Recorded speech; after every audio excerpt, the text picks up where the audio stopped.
Chairman بلدیہ وسطی ریحان ہاشمی نے کہا ہے کہ سندھ حکومت اعلان پہ اعلان کرتی ہے لیکن دیتی کچھ نہیں۔ لاک ڈاؤن کی صورت میں بلدیہ وسطی کو 3 سے 4 کروڑ کی گرانٹ درکار تھی کیونکہ ریکوری کے تمام اہداف حاصل نہیں کیے جا سکتے تھے۔ ریکوری بند ہونے سے بلدیہ وسطی کی تنخواہیں تاخیر کا شکار ہو گئیں اور ہم تنخواہیں ادائیگی میں ناکام رہے، اور یہی وجہ ہے کہ سندھ گورنمنٹ نے ایٹ سورس کٹوتی کے بعد اوزٹی کے فنڈز جاری کیے، وہ بھی تاخیر سے جاری کیے، لیکن ہم تنخواہ دینے سے قاصر تھے، لیکن پھر بھی ہم نے 1 سے 15 کی تنخواہ کھول دی ہے۔ لیکن کیا عید ایڈوانس کی ہم تنخواہ دے سکیں گے، یہ ایک سوال ہے۔ لیکن چیئرمین بلدیہ وسطی ریحان ہاشمی کہہ کے آ رہے ہیں، ان کی سنیے۔ دیکھیے، بلدیہ ضلع وسطی میں روز اول سے ہم بار بار کہہ رہے ہیں کہ سندھ حکومت جتنے پیسے تنخواہوں کی مد میں دینے چاہیے بلدیہ ضلع وسطی کو نہیں دے رہی۔ ڈیولپمنٹ تو بہت دور کی بات ہے، بنیادی تنخواہوں کے پیسے سندھ گورنمنٹ نہیں دے رہی، جس کی وجہ سے ہمارے ملازمین ایک تو انکریمنٹ سے محروم ہیں، اور رہی صحیح کسر یہ ہوئی کہ موجودہ لاک ڈاؤن کے بعد بلدیہ ضلع وسطی کے امپلائیز کی سیلریز میں سے سم سرٹن اماؤنٹ کاٹا، کرونا فنڈ میں لے لیا۔ 1 کروڑ 22 لاکھ روپے سے زیادہ کی رقم سندھ گورنمنٹ نے کاٹ کے امپلائیز کی سیلری سے لے لی۔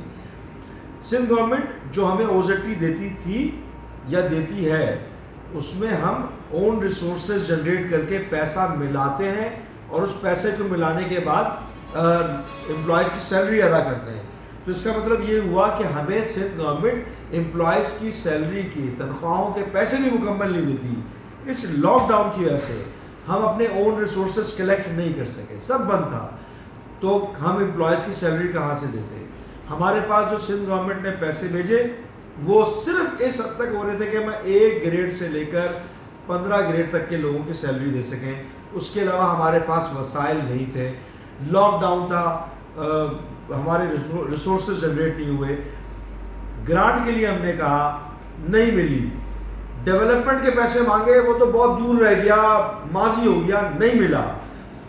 آپ نوٹیفیکیشن جاری کرتے ہیں، انکریمنٹ کی نعرے لگاتے ہیں، انکریمنٹ نہیں دیتے، نہیں ہوا آج تک۔ ہمیں اپنے آبادی کے تناسب سے، ہمیں اپنے ضلع کے ریسورس جنریشن کے حوالے سے، ریونیو جنریشن کے حوالے سے جتنا فیڈرل کو دیتے ہیں، اس تناسب سے ہی ہمیں پیسے مل جائیں، تو ہم اب کم از کم امپلائیز کی سیلریز کو دے سکیں، یا تو بول دو۔ ہم نے یہاں تک کہا کہ اے جی سندھ کو دے دیں، ہم اپنے امپلائیز کی سیلریز کو بچانا چاہتے ہیں، آپ نہیں کرتے، آپ خود دیں ان کو سیلری، لیکن سیلری تو ملے، انکریمنٹ کرتے ہیں وہ تو ملے۔ استحصال نظام ہے، اس استحصالی نظام میں کراچی کا نوجوان، کراچی کا شہری، کراچی میں رہنے والا ہر وہ شخص جو کراچی کو اون کرتا ہے، وہ سفر کر رہا ہے، اس کو تختہ مشق پر ڈالا ہوا ہے۔ کراچی کو اون کرنے والے لوگ کراچی کے قسمت کا فیصلہ نہیں کر رہے۔ ارباب اختیار سے گزارش ہے، میری ان مقتدر حلقوں کے کرتا دھرتا لوگوں سے گزارش ہے، یہ استحصال ختم کیا جائے، ناانصافی کا یہ دورہ ختم کیا جائے۔ کراچی کے اداروں پہ کراچی کے رہنے والوں کا حق ہے، کراچی کی جابز کراچی والوں کو ملنی چاہیے۔ کراچی میں دنیا بھر سے لوگ آ کے جابز کر رہے ہوتے ہیں، کراچی کے اگر اداروں میں جا کے دیکھیں تو کراچی والا نظر نہیں آئے گا، اور جن اداروں میں کراچی کے لوگ ہونے چاہیے، جن کو پتہ، چاہے وہ پولیس کا محکمہ ہو، چاہے دیگر محکمے ہوں، یا جو محکمے بلدیاتی محکمے ہوں، ادھر تنخواہیں نہیں دی جا رہی۔ برائے مہربانی اس پہ توجہ دی جائے، یہ لوگوں میں ایک اینگر کریٹ کر رہا ہے۔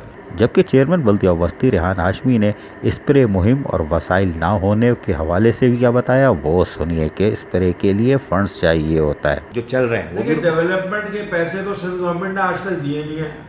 ایٹ سورس 3 کروڑ سے زیادہ کی رقم کے الیکٹرک کو نوازنے کے لیے ایٹ سورس کاٹ کے دے دیے جاتے ہیں، کوئی پرسان حال نہیں ہے۔ امپلائیز کی سیلریز دی نہیں جا رہی ہے، لاک ڈاؤن کے سے اون ریسورسز بند ہے، تو پیسے کہاں سے دیں؟ ہمیں اپنا پیسہ ایڈ کرا کے کرنا پڑتا ہے۔ اسپرے مہم بڑے مزے سے کہہ دیا، بھائی اسپرے مہم کے پیسے دیے آپ نے جو کہہ رہے ہیں، یہ ذمہ داری آپ کی نہیں بنتی ہے۔ اسپرے مہم کے ریسورسز ہم جنریٹ کر رہے ہیں، لوگوں سے مانگے تانگے اور پبلک پرائیویٹ پارٹنرشپ پہ ہم کر رہے ہیں۔ آپ نے کیا کیا ہے؟ کراچی کے بلدیہ ایک کوارنٹائن سینٹر تو ڈسٹرکٹ سینٹر میں بنا نہیں سکے، کتنے وینٹیلیٹرز دے دیا آپ نے؟ کیا کر رہے ہیں آپ؟ صرف منہ سے اسٹیٹمنٹ نکالنے سے بات تھوڑی ہوتی ہے، برانگیختہ ہو رہے ہیں، یہ پرووکیٹو اسٹیٹمنٹس ہیں۔ یہ استحصال کی پیداوار MQM ہے، اس سے آگے کچھ نہیں کہوں گا۔ یقیناً یہ دل کی آواز تھی اور یہ صحیح کہہ رہے ہیں، اس لیے کہ اپنے مالی مسائل کو دیکھتے ہوئے جو کچھ کر سکتے تھے کر چکے، لیکن عید ایڈوانس کی سیلری ممکن نہیں۔ کوڑا کرکٹ اب نہیں اٹھے گا کیونکہ فیول بند ہو جائے گا۔ سندھ حکومت کو چاہیے تھا کہ وہ لاک ڈاؤن ضرور کرے، مزید 1 سال کرے، لیکن اپنے سرکاری اداروں کی سرپرستی بھی ضرور کرے اور لاک ڈاؤن کی صورت میں ان کے بند ہونے والی ریکوری اہداف کو گرانٹ کی صورت میں ادا کرے۔ عزیز عارف، KBS بلدیاتی نیوز، کراچی۔